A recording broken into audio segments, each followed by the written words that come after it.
How to change your system language on your Android device. First thing first, move into your Android device settings. Scroll at the bottom where we have system. Choose the language input of the system option. Then click the language you are requested by your Android device to add and the language. I can add Kiswahili. When I add Kiswahili, if I want to set up Kiswahili, I will just come to the remove. I'll click my first language if I don't want it and I want up to set Kiswahili. And when I click here, this cross here, my language will be set as Kiswahili. So my phone is communicating in Kiswahili. So I fear Kiswahili very much. I don't understand Kiswahili very well.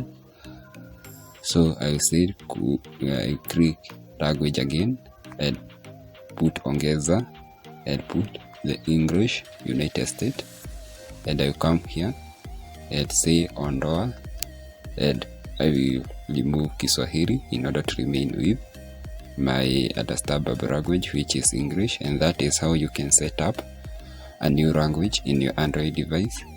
Kindly don't forget to hit the subscribe button so that you will not be missing out any of my future content like this. Also don't forget to give this video a thumb up so that you will not miss out any of my future content like this. Thank you for watching.